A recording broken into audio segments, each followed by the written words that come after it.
I'm not a serial entrepreneur, I'm a serial failure. I failed 51 projects, 8 companies, and only one worked. And the only one that worked was selling sex toys. So imagine how bad the other were.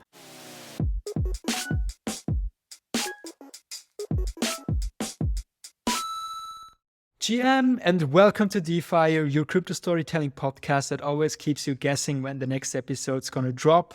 Well, today's the day, and today we got someone super interesting on the show, Alan Frei. Now, Alan is not your usual crypto guy. He is actually an entrepreneur who made his first million selling sex toys online, and now he's chasing an Olympic dream in curling, the sport on the ice rink. And he's doing that not for Switzerland, but for the Philippines. That's a cool running story right there that we're going into. But you might ask, what about crypto? Well, Alan's dipped his toe into crypto in a way that's totally on brand for him. And he's gone ahead and tokenized his future earnings with the Alan Frei company, all under Swiss law. So that's some next level stuff and exactly why I had to get him on Defire. So even though we're usually all about crypto, today is going to be a bit different. We're leaning heavy into some epic storytelling, and trust me, Alan has some really interesting stories to tell, some fun anecdotes about entrepreneurship, his philosophy, and of course, we're going to talk about his Olympic dreams and all in between. This is really worth listening to. Let's jump right into the story. So Alan, what I have here about you is you're 41 years old Swiss entrepreneur, half Swiss, but also Filipino roots, Yes, right? Exactly. And you made a fortune selling sex toys online. Yes. And then you sold this company, Amorana, around 3 years ago. Yes, exactly. And then you, instead of going the route of amassing a lot of stuff, buying your Lamborghini, you actually went the other direction. Yeah. You sold all the stuff. You lived in a hotel for 3 years. Exactly. And now when you go to your website now, it says life hacker, Uber Eats rider, and potential future Olympic. Not potential, future Olympic curler. Oh, wow, okay. Not potential, future Olympic curler. Okay, that's already in the books then. Yeah, that's in the books. That's in my head it is. Yes, exactly. So I created a company. I was selling dildos for the last 10 years, then sold it, and I was working in the company until end of last year. And now I'm full-time curler. I drive Uber Eats on the side, and I try to hack my life by doing things the easier way, doing more with less input. You also have a podcast. Check it out. It's at alanfrei.com.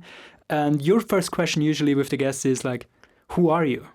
I changed it because it was stolen. I changed my first question to, why do you do what you do? This one is unique, but if you ask me, who am I? I was selling dildos for the last 10 years, so dildo seller. Then as mentioned, I try to hack life. I try to make life easier while adding adventure to it. That's something I'm trying. I'm a middle-aged dude that's a bit overweight that tries to go to the Olympics. So all in all, I just like to do things a bit different than most people. The reason behind it is, like many people, or most people, have an infinite amount of days on this earth, and I just want to make it fun. That's all I want to do. No, you have a finite, another finite. Yes, I have a finite, not an infinite. Maybe with the longevity theme, I will have an infinite, but I have a finite. I have this app where I calculate. So my dad died when he was 59, and my grandfather died when he was 59. And then I have this app called Big Day. Usually people use it for countdowns for their holidays. Mm-hmm. When you go on holidays in summer, it has the countdown. And I use it for me, and it's called Days Until You Die. So I calculated how many days I have until I'm 59, and now it's 6,709 days. Oh, wow. And that's not a lot. So, yeah. Oh, wow. Okay, I would love to dive into that, and maybe I'm going to, because 59 is a little bit pessimistic. I'm not sure. I think on average it's pessimistic, but for me it's quite a good guess because my genes have the tendency that they will die with 59. So for me, it's not a pessimistic. I think it's a realistic thing. Okay. So I need to actively work against that. My father was overweight. My grandfather was smoking. My uncle died also quite early. So, I'm not sure if it's pessimistic or more realistic. Okay. So, but let's not make it a self-fulfilling prophecy, because if if you have like this timer going down to 59, then it almost, I don't know. I won't kill myself when I'm 59. That won't happen. But it just gives me this urgency of life when I look at it, and it's even worse when you divide it into weeks. So you have like 6,709 days, and you divide that into weeks. It's less than 1,000 weeks. Oh, wow. And weeks go by so quickly sometimes. Yes, and this is crazy. Less than 1,000 weeks. And if you think about that, it's like, okay, fuck. I have no time. I have no time to waste. I'm just going fucking all in. All right. And look, for the guests asking, like, we haven't talked about crypto yet. Let's weave that in. And let's do that. Defire is a crypto storytelling podcast. That's why I wanted to have you on. And now I have an excuse to have you on, because I know you have so many good stories. And we also have now a reason to bring you on, and because you have the Alan Frei company that is tokenizing its shares. Yes. With Aktionariat, and Lucius Meiser, the founder of Aktionariat, has been on the show. Check it out. And we are going to talk about all of that. But before that, let's start in the beginning with, like entrepreneurship, because I'm also passionate about that. And you have had a huge success, of course, with Amorana. Yeah. But you also had quite some misfortunes before, or like, let's say you tried a lot. I tried a lot. Yeah. So let me give you the backstory. And for me, it's very important, that only because one thing worked, it doesn't mean that I'm very successful. There's this word called a serial entrepreneur. I'm not a serial entrepreneur. I'm a serial failure. I failed 51 projects, 8 companies, and only one worked. And the only one that worked was selling sex toys. So imagine how bad the other were. So I tried so many things. Since university, I always tried, starting a new company. Internet company didn't work. Had to work a little bit again, on the side, helping in consulting and at the university, and then trying again and try. And we had the idea 2013, 14 for selling sex toys online and bringing sex toys from a niche market to a mass market. So I could take all my learnings, the things that didn't work out, and put it into that company. And that one worked out and made me financially free. And what were like the 50 projects? Just give us like a range of what were you thinking about back then, and how did those ideas form usually? So I was studying in China 2003-04.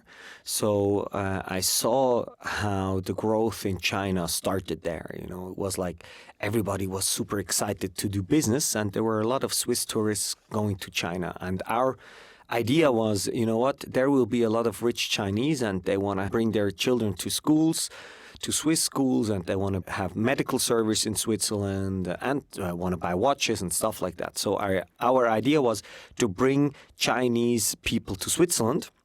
And I think that was a good idea, but we didn't bring anyone to Switzerland. We just had like fancy business cards. We had 2 big suits, walking around telling people that we are bringing Chinese people to Switzerland.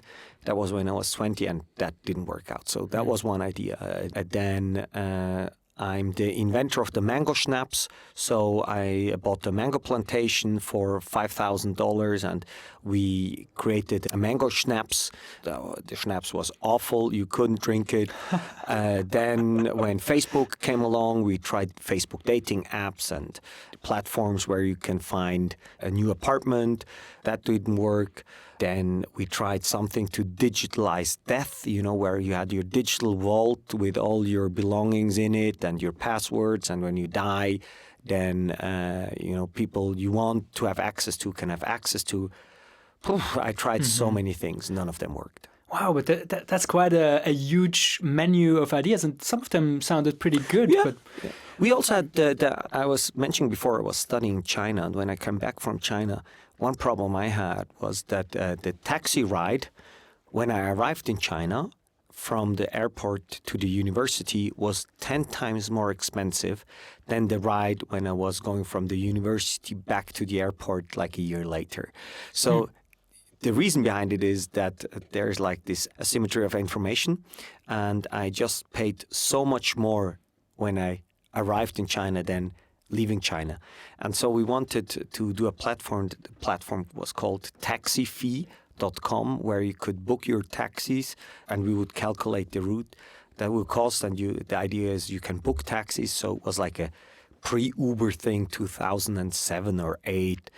Also didn't work. And we would have never made something like Uber in a billion years. But the idea behind it was there, like making the taxi service transparent and better.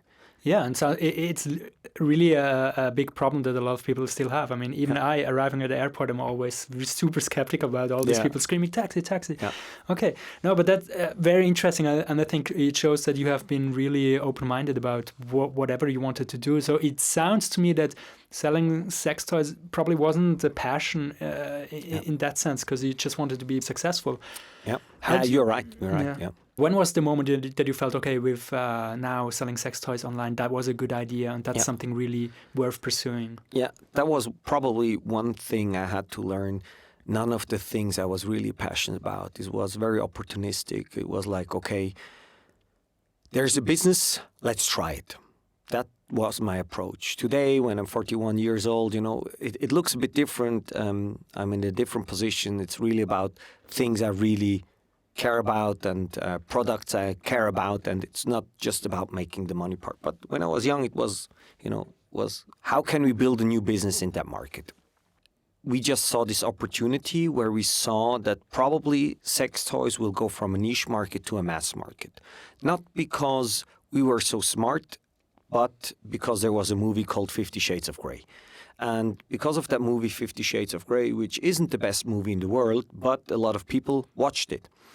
So we saw that there's a huge interest for sex toys and things around sex toys and movies and stuff like that. And we knew we can bring this market from niche to mass market. That was our idea. And, connecting the dots, looking backwards, the reason behind it is my passion is for creating stories with great people. That's what I really love. And I saw that, taking this sex toy market to a mass market is a great story. Mm-hmm. When I went to dinners and I told people what I'm doing, I had to talk for an hour about sex toys. People were so interested in it. And that's something I realized. The other startups I did, I always had to convince people, I had to tell them, okay, you want to have your online digital vault. When you die, blah, blah, blah, you need to do this and this and this. And I always had to convince people. Mm-hmm. But when I told people that I sell sex toys, they started asking questions. They were like, okay, oh, this is great. So how do they work? What's your best seller? Who orders more? And then I realized, okay, you don't need to convince people, but you need to have a good story that people are engaged in and want to ask questions. And this became a mantra of me, not convincing people, but creating great stories so that people are interested in. Mm-hmm. Yeah, and I think you really embrace that side, right? You're one of the few, let's say, Swiss entrepreneurs that people kind of know nowadays. Because you're very outspoken, you're a storyteller, as you said. Yeah. You are very active on LinkedIn. You also have your podcast, your show, etc. But it always feels like whatever you do, like for instance, you're now an Uber Eats driver. You always do it. A little part of it is for the story, right? Yes, I think a great part for it is for the story. And on a negative side, people can say, okay, this is very egocentric and it's all about the story. But for me, it's just the things I really love to do. It's like create fun stories, and this is how most people's brain are wired. Is they think in stories, and that's what I'm really good at. Creating. Having a theme and then thinking about it, how to create a story around it so people will remember it. Mm-hmm. And most startups and most founders, they are too, let's call it product focused or detail focused, instead of bringing the story why it's important to do that. That's something that I just realized through Amorana, because when I was talking with people, the questions they asked and why they wanted to know so much about sex toys, it was not the vibrator. The vibrator, the anal plug was just the beginning, to start the conversation, but there was so much more they wanted to know about. And I realized, okay, talking in stories makes people remember your company and you, and will make it easier in the future to remember you again. So I just create these stories, and luckily that's something I'm okay with. Mm-hmm. I heard your story before, but I think it hasn't probably been told many times in English. Did you guys bootstrap Amorana from scratch? No, we didn't bootstrap. So every other startup I bootstrapped, except one or two that we had some investors, and that didn't work out. So we read this study that 90% of couples want to try more in bed, but they're afraid to ask. So we decided, you know what, we will create a subscription box where you get once a month sex toy as a surprise. So what we did is we created a landing page very quickly, took all our private email address and sent out an email to 4,000 people, and like three people bought something without us having any products. So we went to the sex toy shops, the local ones, bought everything that was 50% off, like massage oils and stuff like that, put it into the box, send it out, and then we received very angry emails because the massage oil was expired. Oh, no. And we were like, oh, hey, it's us. We are trying this new business. And they were like, okay, the idea is good, but the execution is bad. You need to improve that. So this part we bootstrapped. We started with the idea, created this idea, and then we realized quickly that when we want to grow, we need to move from a subscription-based model to a shop model where people, because people were Googling dildos, vibrators, but nobody was Googling sex toys in a subscription-based model.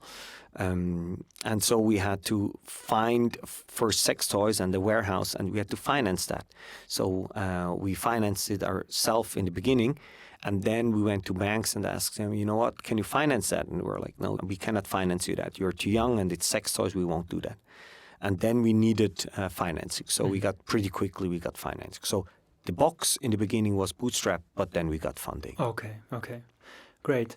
And let's jump now to the next story, because you have so many, and I teased some of them. For instance, we are not talking about crypto at all. We will get there. We'll get there soon. No, but I'm very fascinated, and I can imagine a lot of listeners as well. They perked their ears and it's like, okay, there's this guy, and he was living. First of all, he's a minimalist. You only had like 80 things, right? Yeah. But you also lived in a hotel. Yeah. But what people probably don't know is that it was a tiny hotel room, like 17 square meters. Yeah, it was. So I sold the company, and my big dream was always to live in a hotel. I always had very few things. I'm not a minimalist anymore, but I started minimalism a bit before I started Amorana, and I was like something for 12, 13 years a minimalist. Had very few things at home, like 150 things, and I was like, hey, can I have even less things by moving into a hotel? And the big dream, instead of buying a Lamborghini and stuff like that, I decided, you know what, I wanna live in a hotel. And then I went to different 5-star hotels, and I told them, you know, I'm coming here, and the service, you know, I expected a bit more, and that was just during COVID. And there was a kind of sadness in these hotels, in these large hotels, and I was like, oh, okay, that's not working out. And then a friend of mine, she worked at Citizen M, and she was like, hey, you know, it's not this fancy hotel, but it's very technical.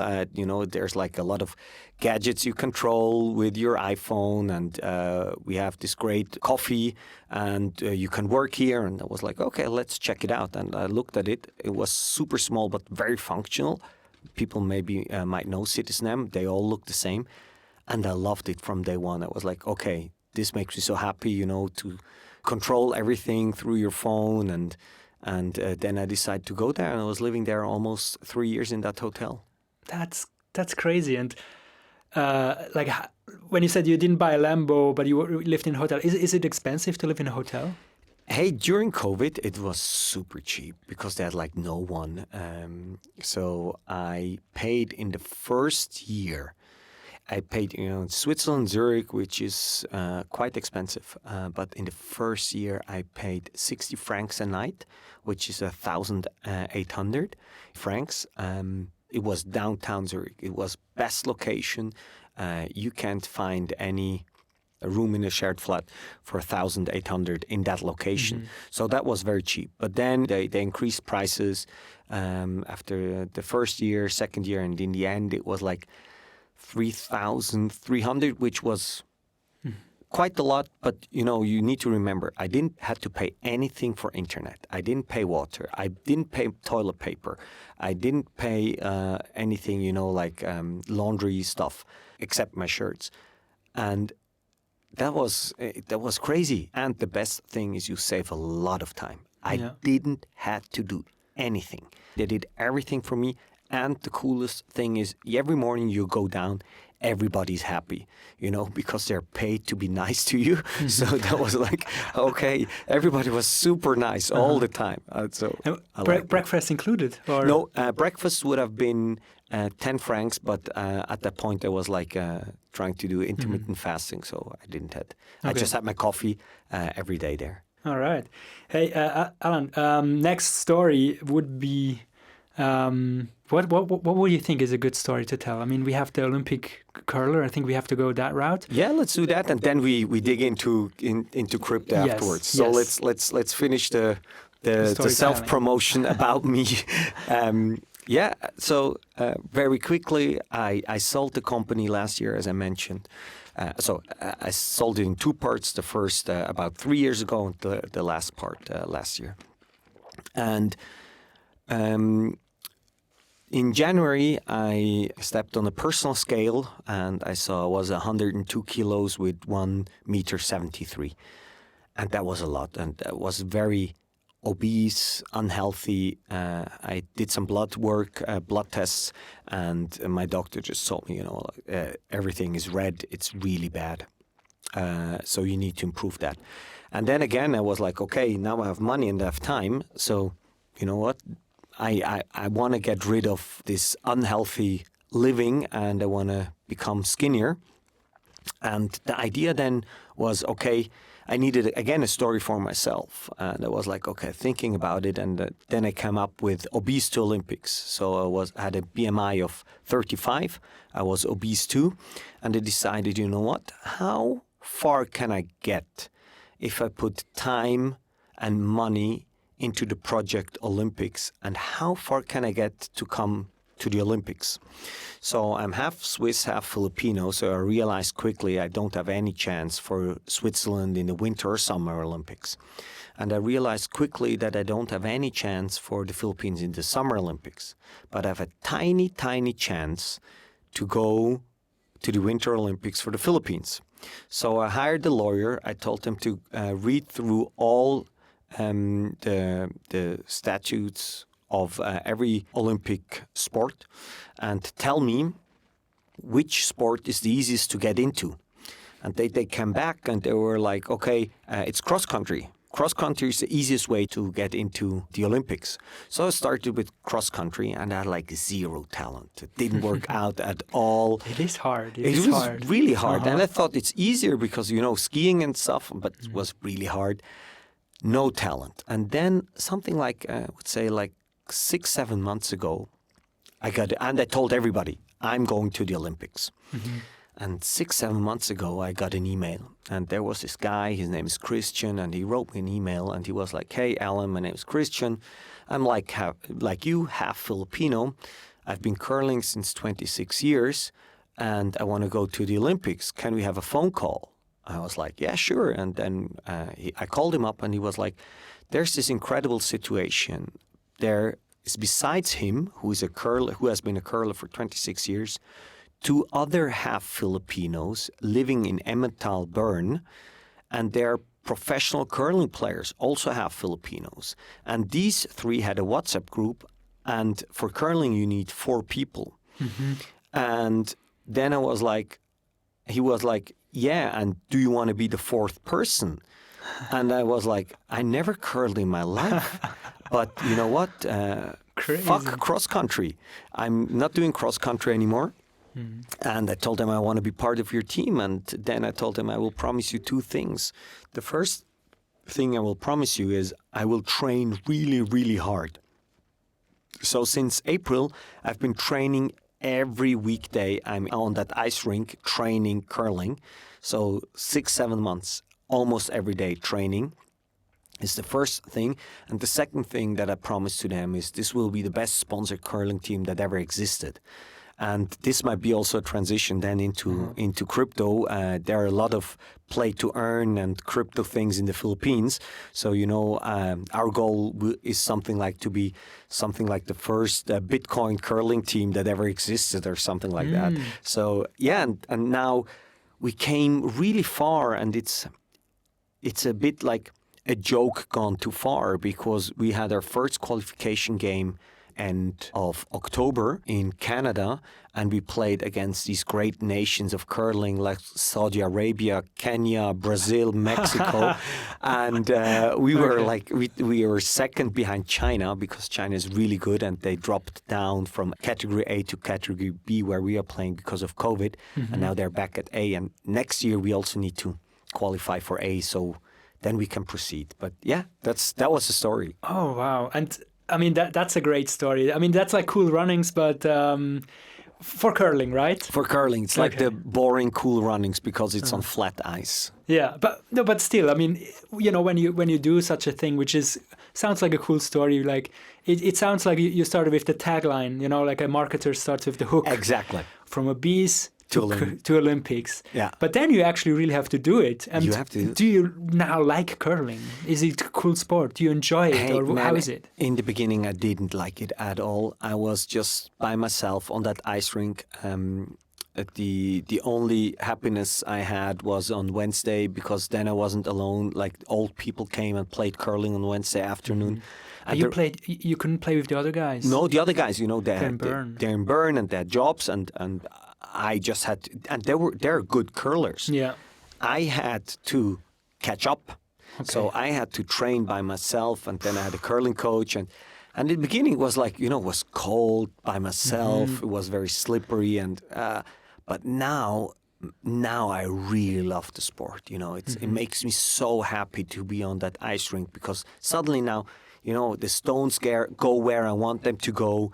I understand the game, and it became like my happy place, playing curling by myself, getting the stone on the ice, sliding out.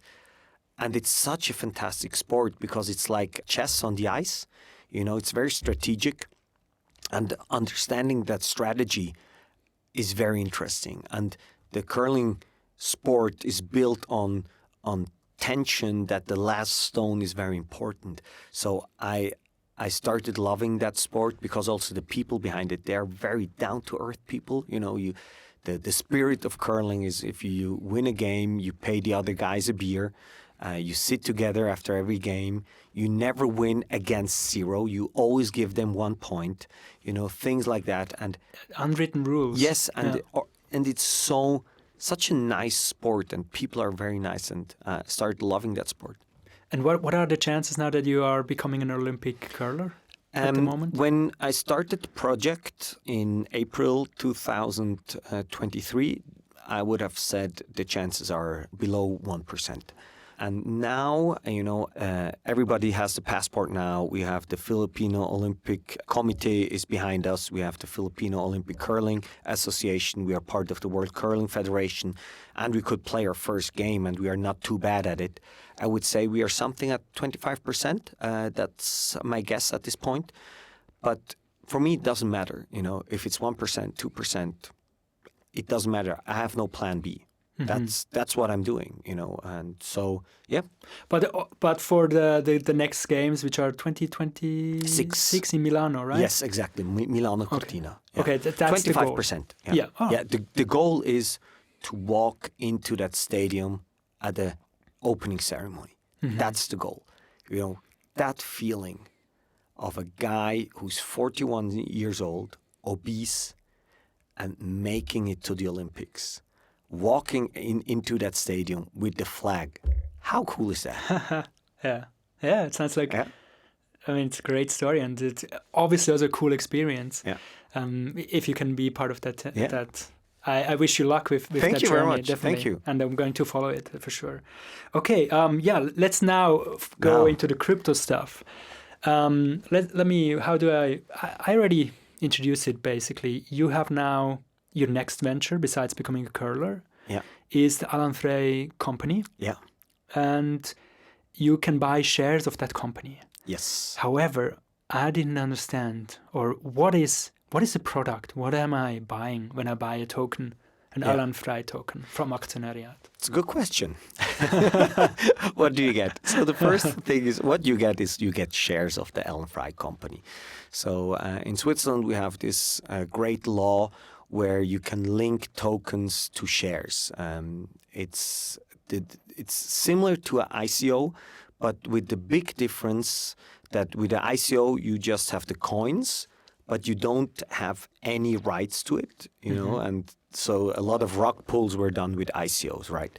Today in Switzerland, you can tokenize your company on Ethereum, and then they link the shares to it. So the shares are tradable from day one, which is mind-blowing for me because suddenly you don't need any exchange anymore. You can sell the shares directly and resell. You know, the whole concept of a ledger, it's like a shareholders table is nothing else than just a ledger. And that's so cool to see that. And so to answer your questions, what do you buy? I'm like the first person who tokenized himself in Europe, and you are buying shares of the Alan Frei company, which will give you access to my future created wealth, whatever it is. And now that's not something, you know, where you say, okay, is this really something I want to buy into? You know, you need to have a product, and I know that. And the model I'm using is, I call it the Mr. Beast model. Mr. Beast, the largest YouTuber in the world, creates content, builds a community, creates products that fit that community. I do exactly the same. I have a YouTube channel nobody's watching yet. I have a TikTok channel. Young people make jokes about me, but I'm trying content with the podcast, with my newsletter. I'm trying to create content around optimization, life hacking, startups. Then I start building a community of people I really like to hang around with, optimizers, entrepreneurs, travelers. That's what makes me really happy. And then I create products for me first. So I have my travel jacket with a lot of bags in it, but it looks really cool. It's like urban traveling. I have this backpack you can transform into a suitcase very quickly. It's the fastest way to go through customs at the airport. I have the pants that are super secure with zippers and magnets so nothing drops out. The pockets are protected in the sense of they're like, what is Strahlenschutz in English? I don't know, maybe magnetic waves, or like the handy the mobile phone waves. Yes, the waves are like they protect your balls. Yeah, your sperm count. Yeah, exactly. And you can't skim your credit card with it, which is pretty neat. And so I'm just creating like different products first for me. And then what I will do is, I document the whole process, and then I go out and say, hey, community, if you also want these pants, you can buy them. So that's what I'm doing, is creating content around optimization startups, create a community of life hackers and entrepreneurs, and create products for the community. Oh, wow. Okay. Yeah, that's quite an interesting model.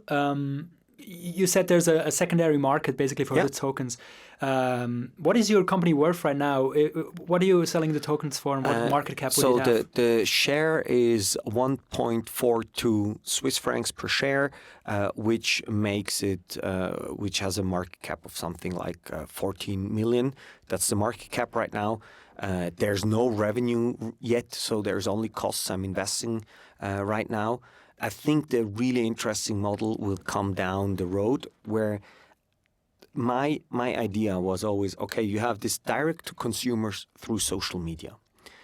But what will be really interesting if you have consumers and you can make them to co-owners very easily.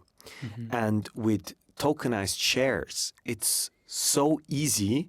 If somebody's buying a jacket for 400, 500 francs, I just tell, you know what, for 10% of the revenue of the price you bought, you will get shares. I will make you a co-owner. I want that the people in that community are co-owners. The reason behind it is, if you take again Mr. Beast, I'm part of his community. I'm watching his videos, but I'm not making any profits on his chocolate and watching his YouTube videos. How cool would it be if I'm part of that community and be also a co-owner? Mm-hmm. And that's the whole concept. And that's why I'm so obsessed with this tokenization of shares, because it makes it so easy, it makes it tradable. And that part for me, making customers a co-owner, is mind-blowing. But I'm still at the very beginning. This takes 4 or 5 years until I'm there where I want to be. But the cool thing with that company is, it's not about, I don't need to have speed. Most companies, if you're doing a fintech or just any startup, speed is of the essence. With me, it's not, because I'm selling me as a product. So I just want to create content and have a bigger community. And then, I have the direct connection to the community, and mm-hmm. I can sell my pants or I can sell any other thing. So I don't need to have a quick process. So I can really focus on creating great products with great value. Yeah. What it reminds me of how you describe this community building and this discoverability. Like if I'm betting on you, I discovered you as a content creator, I can buy your token. Yeah. I'm not sure if you have heard about it. There's this rapper, Friend Tech. It's it's a social, basically a social media company. Yeah. Social media? No, what I'm saying? No, a social network. Sorry, social network company called Friend Tech. Mm-hmm. It's almost like a Twitter-ish kind of thing, but you have to buy the token of the person that you follow, and then you can trade tokens, and basically the token goes up in value. Yeah, and that really fascinates me about tokens and blockchain. So a friend of mine gave me a tenth of a Bitcoin 2014, and I don't know where it is. And in 2016, I bought my first Ether and sold it again at $150 and then had to go back again. So it was more on the, how can I make money with it?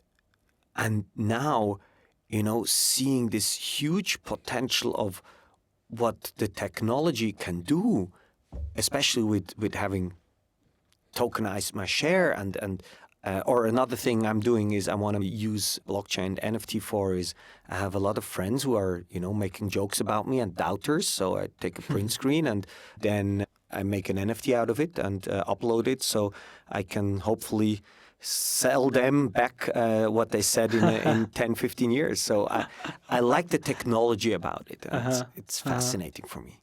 Okay. Yeah, because like continuing with this Friend Tech and comparison, what you have now in this setup with Aktionariat is you have literally a company, right? I mean, there's a Swiss law and you have like a company, and that you have to have like statements, as you said, income and you have rights, right? Yeah. We have rights as a shareholder, and this is you didn't have that with ICOs, right? You didn't have any rights at this point, so it's not completely decentralized. It's like a government body surrounding it. Would it be better if there's like a completely smart contract on it? I would prefer that, but we are not yet there. So this is like the first step towards it. You mentioned my future earnings, but what earnings? I mean, in terms of, let's say you become successful Olympic curler. Yeah. Do I get a share of the revenue from your sponsorships? Let's say you become like a public figure and you have sponsorship money. I don't know, a watch is sponsoring you. Do I get that? Or do I get, you mentioned the clothes that you're producing and selling. What exactly would I get? Like when I'm betting in you as a person? So if I win the gold medal, I will divide it through all shareholders. No, jokes aside. So everything I will earn in the future through that company will be divided through the shareholders. To make it very transparent, so when I made my exit, I invested in like 10 companies. I have my ETFs, I have my bank account. That's pre-Alan Frei company tokenization. So that money and that assets, this is not part of the company, that's my private asset, my freedom. Everything from this point on, future will go into it. So when I'm having a speech and I send an invoice, that money is going into the company. So when there's a profit on it, it will be divided by the shareholders. Everything I sell, clothing, every ad revenue on every YouTube video will go to the shareholders. You mentioned before Olympics, right? So the Olympics, for me, if you think about it, is just one gigantic story. It's just great content. So I realized that quickly. So I told all my teammates, you know what, we need to make a movie about that. That we need to, because it's like Cool Runnings. Let's document the whole process. So what I did is I hired this filmmaker. He came with us and he documented everything. So the idea is that all of my teammates and the filmmaker, we have a part of that movie. And my part of the movie will be part of the Alan Frei company. So, you know, if the movie will get any revenues in the future, that will go into it. So everything I'm creating will go in there and will divide it by the shareholders. Oh, wow. Okay. And then you have like a dividend. Of course, some stuff you use to reinvest, and then basically shareholders, I mean, it's still also Swiss law, right? You have to have a shareholder meeting, maybe? I'm not too familiar. You have a general assembly. And yes, so like in every other company, you will have costs. So you have revenue and then you subtract costs.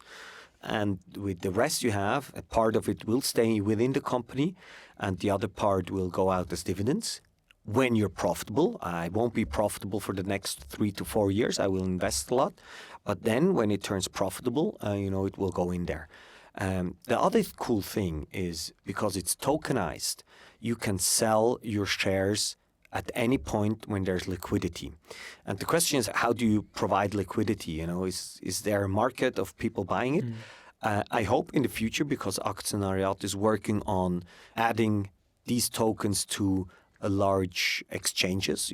Hopefully one day you can buy it maybe in Coinbase or wherever you want to buy the tokens, you can buy them there. But the other thing is I'm also providing liquidity. When people are buying shares, the money goes into the company. And 10% of that money I'm putting aside to have a liquidity pool. So whenever you think, okay, you know what, I need to sell for 500 francs shares or for 1,000 francs because I just need it, you can sell it. Whenever you think, okay, this Alan guy is an idiot, I don't want to work with him, I don't want to be part of it, I'm selling it. So that was very important for me, that people can vote with their share if they want to be part of it or not. If you don't want it, you can leave at any time and just sell your shares. It's very important for me that people can leave when they want. And do shareholders or token holders, will they also have influence on decisions that you bring up, like, should I pursue this way or should we go that way? Yeah. Is that part of it? So that's part of it. I want that shareholders have an influence. Imagine you buy a jacket and you test the jacket and you are a consumer. You're like, okay, this jacket is okay, but here are things that I don't like and blah, blah, blah. You won't write Zara or Nike and tell them, hey, this you could improve. But imagine you're a shareholder you can directly email me and tell me, Alan, this jacket is not good. So imagine the feedback loop I'm getting of hundreds of people giving me feedback and hundreds of people being like fans and promoting it. So that's the first thing. You have direct access through the community. The second thing is in the General Assembly, you can vote about things. And I want to go further when the technology makes it possible that you can vote on various important things. For example, my salary, that might be something people could vote on, or the strategy we're pursuing. Imagine if it's easy, if you have an app and you get a question and you have 48 hours to vote and you just say yes, no, or whatever. I don't know exactly what yet, but yeah, that's the idea. It's like a mini DAO. Yeah. What would happen? I mean, what role are you having in your own company right now? Are you the founder, CEO? You're the only employee at the moment, right? No. We are 3 employees. Okay. Including me, and we have 3 external agencies we work with. We create content with. So we are 3, and that's the other thing. I want to build a small giant. With Amorana, we had like a lot of employees. I don't want to do that. There's beauty in small companies. And when you have a small company, your costs are low, so your profitability is higher. I don't want to build this huge company. When I look at people like podcasters like Tim Ferriss, who has this huge following, he has like 2 or 3 employees, and he makes such great products and content. And I really believe it's possible leveraging technology and not leveraging people. With the point before where I wanted to go at, could somebody do like a unfriendly takeover, like buy all the shares and then kick you out of your own company? Obviously, friends of mine try that. It's like making jokes about it, and they ask, so where am I in percentage of shareholders? The problem is I have 95% of it, and I decide when I want to sell or not. I also strongly believe in the beginning of a company, the founders need to have a massive share of it, so they're incentivized that they can push that forward. What I'm building has a time horizon of 20, 30 years. I looked for something that I can do for a very, very, very long time. I couldn't do a fintech for 30 years. I would be exhausted. But this, creating content, interacting with people, creating great stories, that's what I love to do. I'm doing it for free at this point, not getting anything. I'm investing in it. But down the road, I want to move it away from my person, Alan Frei, maybe move it more in the direction of like Tommy Hilfiger. There's this brand called Tommy Hilfiger, but most people don't know who Tommy Hilfiger is. So yes, today it's very important, but maybe in 10 years, 15 years, it's not that important anymore. It's maybe more have other content creators within the company and other models that the person Alan Frei is not that important anymore. That's my vision. Let's see how it will work. And you have also a lot of entrepreneurial experiences and mantras. And one thing that I picked up from you, and what I'm personally also lacking a little bit, and that's why it resonated with me a lot, you said you found success only once you started to focusing on something. You tried many things and sometimes many parallel things at the moment. And only once when you really focused and basically also probably had more pressure because you put your own money in Amorana, you borrowed money from your brother, I think. Yeah. You really went all in. Now you have this freedom. You could do whatever you want. Do you feel like this could be a disadvantage? Because you say, look, I don't have this pressure anymore. I can try many things. I go curling. I try, and you can always say, oh, it's good content. Is that something that you say could be a burden for your entrepreneurial journey, actually? You're 100% right. I think this is a big issue. The problem with us entrepreneurs like you and me is we always see opportunities everywhere, right? We see a lot of opportunities, and this idea would be great, and this would be good, and building this and going into that crypto and getting that and making Airbnb. We were talking about Airbnb before, and so you have a lot of ideas. And I knew that this is a problem with me. I knew, okay, I love exploring different things. With Amorana, I was like, okay, let's focus on one thing and one thing only. That brought me success. And now, I'm financially free now, suddenly it's like, I have all these possibilities. And I was completely aware of that. Okay, suddenly I have all these possibilities. So how do I do it that I don't lose myself into doing too many things? Mm-hmm. And then I realized, you know what? If I create the Alan Frei company, I'm not in the board of any other company, not doing anything else, not advisor at any other company. I'm just doing the Alan Frei company. And everything I do needs to be part of that. Then I can diversify in the things I'm doing with the curling, with the content I'm creating, with the products I'm creating, but everything goes in one thing only. And that's the best way for me to tackle that. Could I just have one company and do one thing? Yes, but that's just not what makes me happy, and I wouldn't do that for the next 20, 30 years. But having one company and put everything towards that company is the second best thing in my opinion, or in my head. Mm-hmm. Maybe in like 2-3 years I will tell something different, but the cool thing about it is if we go back to Mr. Beast, Mr. Beast had beside his chocolate, he had Mr. Beast burger, mm-hmm. which was a failure, didn't work out. The cloud kitchen company. Exactly. Yeah, I'm aware, yeah. And then, people come to me and say, yeah, but did you hear of Mr. Beast that the burgers didn't work out? And I was thinking about it. And then I realized, okay, this business model is even better than I thought. Because imagine, you're starting a burger chain, and the burger chain doesn't work out. The burger chain is done. But Mr. Beast, with his content and his community, started with burgers. They didn't work out, but that didn't kill the business model of Mr. Beast. He's still here, so the next thing he did was chocolate. Oh, that worked suddenly out. So when you have the content and the community, you can test various things. And then you find something that you really like and the community also likes. But you have like not only one shot. And if you do a startup with one product only, you have only one shot. Mm-hmm. Let's give some wisdom on the way for people. Where I want to go with this is when you have to focus so much on your business, growing your business, sometimes you let go of your health, your romantic relationship, maybe you have children, etc. I'm also on this journey to become hopefully one day financially free, and I want to have a balanced life, and I'm already striving for it right now, but I feel it's really hard. It's really hard to be successful entrepreneurial when you also want to be fit and work out a lot, or if you want to, bring your daughter to bed every night, stuff like that. How do you balance that?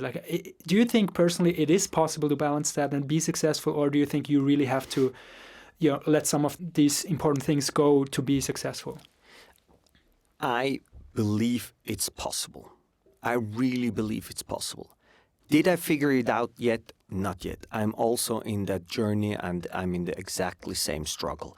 But let me tell where I made some breakthroughs in that process, and where I realized, okay, hey, that's moving in the right direction. So the first thing that I realized for me was, in psychology, you have like these 5 pillars. So one is family, the other is mental and physical health, then like the fun part, then your financial freedom, and your work. I think these are like the 5. They're like different concepts, but more or less these are the 5. So what I did is I took these 5 pillars and I was looking at them and I was asking myself, so where do I stand from 0 to 10 with these 5 pillars? And I'm doing that once a while, just going through these 5 pillars and rating them. And then I realized very quickly that every time if I add them, maximum you can get 50 points, right, with these 5. And when I was below 35, I was stressed out. So I realized, okay, if one of these pillars is not doing too well, I have a problem, right? But if I'm above 40, 41, or 38, I feel really good. So I decide, you know what? I set goals in these 5 pillars. So I took every of these 5 pillars and wrote down my most important goal. So I just opened here the thing. So physical health is my number one goal, from obese to Olympics and have 72 kilos weight, because then my doctor told me that's good. That's with the physical health, number one goal.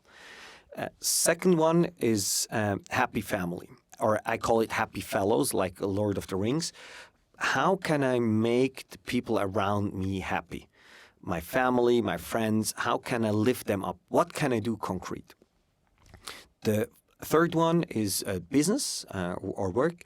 It's having an own company, the Alan Frei company. Okay, how can I thrive with the Alan Frei company? Then the fourth is financial freedom. How can I have income through dividends, have low costs, that I am financially free? And the fifth one is fun. What are the things that make me happy? In my case, that's traveling, drinking coffee with friends, stuff like that. And I just wrote them down. And then I decided, okay, I'm going to pursue these 5 and these 5 only, nothing else. And then what happens, if you're very strict about these 5 things, it's all about the input first, realizing what is important and then cutting out everything that's not important. Let me give you an example. So when I sold Amorana, I'm in a friends group with a lot of successful entrepreneurs. And then suddenly, somebody posted he bought a new Lamborghini or a new Ferrari. And what does my brain say? Ooh, Ferrari, nice. I want the Ferrari. Mm-hmm. And then I go back, I go to these 5 pillars and say, okay, is Ferrari somewhere in here? No, it's not. It's not in here. Mm-hmm. And then I can let it go very easily. Yeah. So I first started with the 5 pillars, set 5 goals. Then this gives me a lot of clarity. Something comes in and I get excited. I put it through the filter of these 5, and then I realize, okay, no, it's not part of it. And then I start cutting out. And what I do is I start every morning and just focus on these 5 things. In the afternoon, I do other things, but in the morning, it's reserved for these 5 things. And if it's not part of these 5 things, it doesn't get in there. So this means, first thing, I go to the gym. Because a healthy person has 1,000 wishes, an unhealthy person has 1 wish to become healthy. Step 1, how can I make friends and family happy? How can I build the Alan Frei company? For me, it's very clear, it's creating content.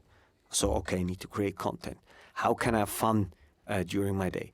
And then it gets very clear through that. And I don't need to waste time and energy on things that come into my life, and I need to decide, do I want to have this in my life? Yes or no? I look at the 5 pillars, at the 5 goals, yes, no, and then it can go away again. That's a powerful final statement. Thank you so much for coming on the show, Alan Frei. Thank you very much.